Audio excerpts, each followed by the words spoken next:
आपने कभी सोचा है कि वृंदावन में इतनी भीड़ क्यों होती है? दुनिया जहान के लोग वहां क्यों आते हैं? क्योंकि ठाकुर जी सबसे मिलते हैं, सबको देखते हैं, सबकी सुनते हैं। सबकी सुनते हैं, सबको देखते हैं, इसीलिए तो मैं आपको अनुभव सुना पाता हूं। आज ये अनुभव सुनिए, बड़ा कमाल का अनुभव है। हरे कृष्ण दोस्तों, मैं हूं अनुज शर्मा। यह अनुभव श्री कृष्णचंद्र गोस्वामी जी ने बताया। एक बार हुआ यूं कि गोस्वामी जी अपने घर पर बैठे हुए थे, अपनी बैठक पर। उनकी बैठक जहां है वहां गली खत्म हो जाती है, बंद हो जाती है। तो कई बार लोग रास्ता भटक करके उधर से आ जाते हैं, जिनको रास्ता पता नहीं होता है। तो गोस्वामी जी अपने ध्यान में थे, ठाकुर जी के ध्यान में थे, पद गुनगुना रहे थे। इतने में उन्हें एहसास हुआ कि कोई आदमी आकर के खड़ा हुआ है। आंखें खोली तो देखा कि बैठक के सामने कोई खड़ा हुआ है। तो गोस्वामी जी ने कहा कि आप गलत आ गए हैं, उधर से चले जाइए। तो उस व्यक्ति ने बड़े मुस्कुराते हुए कहा, सरल स्वभाव में, कि आज भीड़ बहुत है, प्यास भी बहुत लगी है, थोड़ा पानी पिलाएंगे क्या? गोस्वामी जी बताते हैं कि उनकी मुस्कुराहट बड़े कमाल की थी।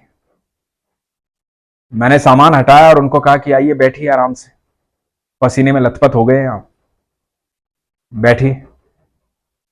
और पास ही रखे मटके से उठा करके पानी दिया उन्हें जल पिया, थोड़ी देर बैठे, धन्यवाद किया और जाने लगे।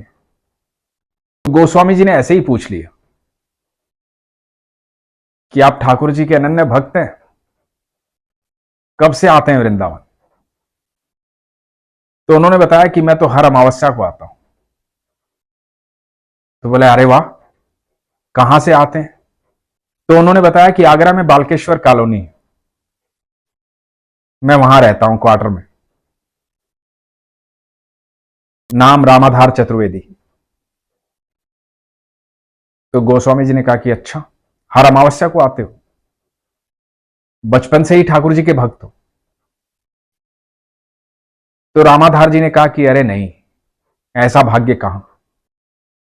वो तो बहुत भाग्यशाली लोग होते हैं जो ठाकुर जी का बचपन से नाम लेते हैं। हमने तो जिंदगी में बहुत अच्छे बुरे सब तरह के काम किए, जिंदगी को नापतोल से जिया है,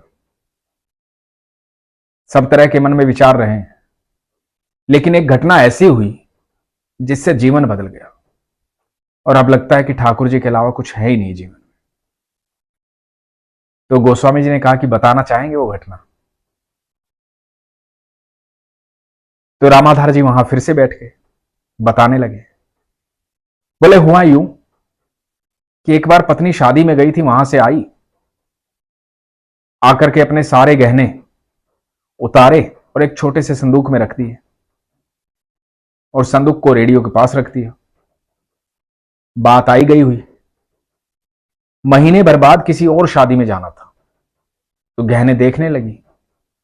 अलमारी में देखे, गहने नहीं मिले, इधर उधर देखे, नहीं मिले। बहुत देर सोचा, फिर ध्यान आया, अरे वो तो रेडियो के पास रख दिए थे एक संदूकची में। वहां जाकर देखा, वहां भी नहीं मिले। परेशानी हो गई, मैं घर पर था नहीं। तो सारा घर छान मारा, लेकिन गहने नहीं मिले। रिश्तेदारों को पूछा, पड़ोसियों को पूछा, सबको पूछा, कहीं गहनों का कुछ पता नहीं चला। बड़ी दुखी थी, परेशान थी। मैं शाम को घर आया, देखा कि घर सारा बिखरा हुआ है। मैं भी थोड़ा घबरा गया कि हुआ क्या। सामने पत्नी आई, पत्नी को देखा, चेहरा उतरा हुआ है। मैंने पूछा क्या हुआ? तो उसने सारा मसला बताया, सारी बात बताई। मैं भी थोड़ा परेशान हुआ। तो पत्नी की चिंता देख करके मैंने पत्नी से कहा कि चिंता मत कर, हमारी मेहनत की कमाई के गहने हैं, मिल जाएंगे, घबरा मत, परेशान मत हो। पत्नी शादी में भी नहीं गई, बहुत परेशान हो गई। अड़ोस पड़ोस के लोग आने लगे, कहने लगे, अरे पता लगा, मिले या नहीं मिले? फलां ज्योतिषी के पास चले जाओ, वो बता देता है। उसके पास चले जाओ, वो बता देगा गहने किसने चुराए हैं, कहां मिलेंगे, कहीं रख के भूल गए हो क्या। कई तरह की सलाह लोगों ने दी, किसकी सलाह माने किसकी ना माने। कई लोगों ने दावे किए कि वो तो पक्का बता ही देंगे, तो उनके पास गए। किसी की दक्षिणा 21 रुपए, किसी की 11 रुपए, किसी की 51 रुपए। ये सब करते करते समय बीत रहा था, बड़ी परेशानी हो रही थी, चिंता थी। सोना सस्ता तो आता नहीं है। रामाधार जी बताते हैं कि वो अपने बहनोई की फैक्ट्री में काम करते थे, कारखाना था वहीं पर। बहनोई बड़े सज्जन व्यक्ति, भगवान के अनन्य भक्त। तो फैक्ट्री गए थे, परेशान थे, लगातार परेशान देख रहे थे बहनोई ने। तो बहनोई ने कहा कि पता लगा तुम्हारा कुछ? क्या जवाब देते? कहीं कुछ पता लगता तो बता ही देते। तो बहनोई ने कहा कि तुमने अपने सारे प्रयास कर लिए ना, अब एक आखिरी प्रयास कर लो मेरे कहने से। तो रामाधार जी ने कहा कि बताओ। बोला कि एक बार ठाकुर जी के पास जाओ, बाके बिहारी जी के पास। वो तो वो भी दे देते हैं जो आपके भाग्य में नहीं होता। वहां से कोई खाली हाथ वापस नहीं आता। ठाकुर जी सबकी सुनते हैं। एक बार ठाकुर जी के पास जाओ, तुम्हारा सब कुछ वापस मिल जाएगा।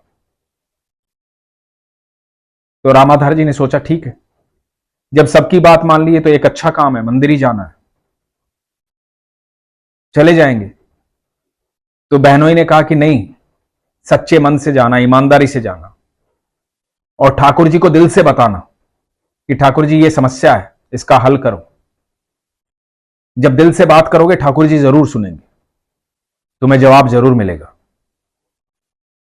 तो रामाधार जी अपनी पत्नी के साथ अगले ही दिन सुबह आगरा से वृंदावन चले गए। पास ही में